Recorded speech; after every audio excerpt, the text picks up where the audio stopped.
The smell of fresh pancakes wafted through my kitchen, a kitchen I hadn't cooked in for weeks.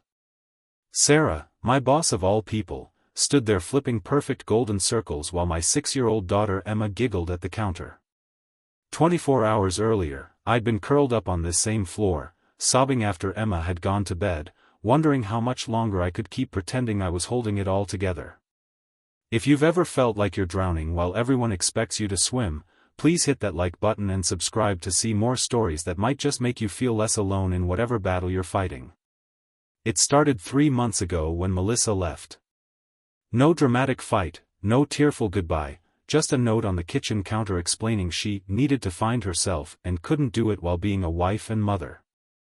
Emma had stood in the doorway of our bedroom, clutching her stuffed rabbit, asking when Mommy was coming home. I didn't have an answer then. I still don't. The morning routine became my personal hell. Emma needed her hair braided a specific way for school, something Melissa had always handled. YouTube tutorials at 6 a.m. became my new normal, my fingers fumbling with fine blonde hair while Emma squirmed impatiently. Mommy did it better, she'd mumble, and each word felt like a knife to my chest. Work wasn't any easier. I'm a project manager at Horizon Marketing, where deadlines wait for no one, especially not single dads learning to navigate a new reality. Sarah Chen, our department head, had a reputation for brilliance matched only by her exacting standards. I'd always admired her sharp mind and no-nonsense approach, but now I dreaded our morning meetings where my exhaustion became increasingly difficult to hide.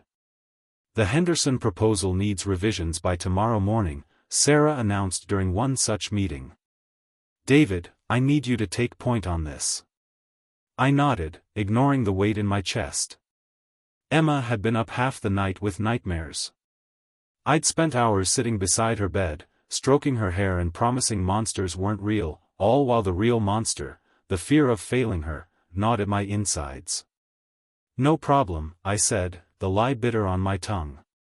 That night, after tucking Emma in, I spread the proposal documents across the dining table. 3 hours later, my eyes burned, and the words blurred together. The babysitter had mentioned Emma was refusing to eat lunch at school. Her teacher had emailed about declining participation in class. And here I was, staring at marketing jargon that suddenly seemed meaningless compared to my daughter's silent suffering. My phone buzzed with a text from my mother, "Can't make it tomorrow to watch Emma. Doctor's appointment." Something inside me broke. The carefully constructed dam holding back weeks of fear, exhaustion, and grief collapsed. I slid from my chair to the floor, back against the cabinet, and sobbed, ugly, heaving cries I muffled with my sleeve so Emma wouldn't hear. I didn't hear the knock at first. When I finally registered the sound, I wiped my face hastily and stumbled to the door, expecting my neighbor who sometimes checked in. Sarah Chen stood on my porch, holding a folder. "You left this at the office," she said, then paused, her professional mask slipping as she took in my red eyes and disheveled appearance. "David, are you okay?" "Fine," I said automatically. "Just allergies." Her eyes drifted past me to the dining table covered in scattered papers, a half-empty bottle of wine, and Emma's school photos I'd been trying to fill out order forms for. "The Henderson proposal," she said quietly. "I can come back tomorrow." "No, I'll have it done," I insisted, reaching for the folder. "I just need to." My voice cracked, and to my horror, fresh tears spilled down my cheeks. I turned away, mortified to be breaking down in front of my boss. "David," Sarah said, her voice gentler than I'd ever heard it. "Let me in." I don't remember consciously deciding to let her into my home or my mess, but suddenly she was sitting across from me at the dining table as words poured out of me, about Melissa leaving, about Emma's nightmares, about the braids I couldn't get right, about the meals I burned, about the crushing fear that I was failing at the one thing that mattered most. Sarah listened without interruption. When I finally fell silent, she reached across the table and did something completely unexpected. She took the proposal and put it back in her bag. "This can wait," she said firmly. "When's the last time you slept more than 4 hours?" I couldn't remember. Go to bed, David. That's an order from your boss. I started to protest, but she cut me off. I mean it. Sleep. We'll figure this out tomorrow. Too exhausted to argue, I complied. For the first time in months, I slept deeply, without waking to check on Emma or to jot down a work note or to stare at the ceiling wondering where I'd gone wrong. The next morning, I woke to the sound of laughter, Emma's laughter, something I hadn't heard in weeks. Confused and disoriented, I followed the sound to the kitchen. Sarah was at my stove, dressed in the same clothes from last night, flipping pancakes shaped like animals while Emma sat at the counter, giggling as she tried to guess what each misshapen creation was supposed to be. That's definitely a giraffe, Emma declared, pointing at what looked more like a blob with a long neck. A pancake artist, I am not, Sarah laughed, then noticed me standing in the doorway. Good morning. Hope you don't mind, I came back early. Figured you both could use a decent breakfast. Emma turned and beamed at me. Sarah makes funny pancakes, Daddy. And she knows how to braid hair too. I noticed then that Emma's hair was indeed neatly braided, not the simple ponytail I'd managed yesterday, but an intricate French braid that had always been beyond my capabilities. You didn't have to do this, I said quietly to Sarah as Emma happily drowned her pancakes in syrup. I know, she replied, flipping another pancake. But sometimes we all need someone to step in when we're drowning. Even bosses. The Henderson proposal is being handled by Mark. You're taking today off. I started to protest, but she held up a spatula. That's non-negotiable. And I've arranged for our company's backup childcare service to be available to you. Did you know we had that benefit? I hadn't. In my determination to prove I could handle everything alone, I'd never looked into the support systems that might have been available. Why are you doing this? I asked, genuinely confused by her kindness.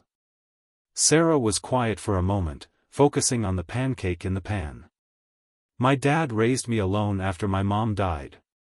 He was so determined to do it all himself that he worked himself into a heart attack when I was 12. She flipped the pancake with more force than necessary. Someone should have stepped in. Someone should have told him it was okay to need help. After breakfast, Sarah helped Emma get ready for school while I showered, the longest, most peaceful shower I'd had in months. When I came downstairs, Emma was waiting by the door, backpack on, looking more like her old self than she had in weeks. Sarah says she can pick me up from school today if you need to rest more, Emma informed me. She knows the secret password and everything. I looked at Sarah questioningly. I had her call your emergency contact to verify, she explained. Your mother. Lovely woman. She's coming over later with groceries, by the way. The relief that flooded through me was so intense it was almost painful. For months, I'd been carrying the weight of everything alone, convinced that asking for help meant failure. In one morning, Sarah had dismantled that belief entirely. Thank you, I said, the words wholly inadequate. Team effort, she replied simply. Now take Emma to school, come back, and sleep more. Boss's orders. Over the following weeks, things began to change. With Sarah's encouragement, I took advantage of the company's flexible work options and childcare benefits.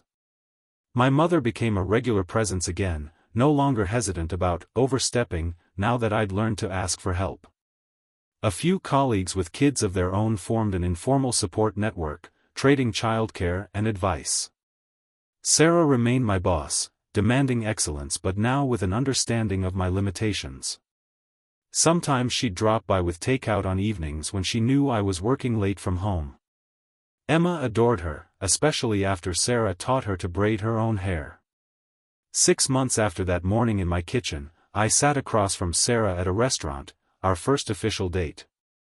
Emma was having a sleepover at a friend's house, giggling about how Daddy and Ms. Sarah are having dinner without me. You know, I said, I never properly thanked you for that morning. Sarah smiled. The pancakes were terrible. They were, I agreed, laughing. But they changed everything. You did the hard part, she said, suddenly serious. You let someone see you struggling. That takes more courage than pretending you have it all together. I reached across the table and took her hand. I'm still learning that lesson.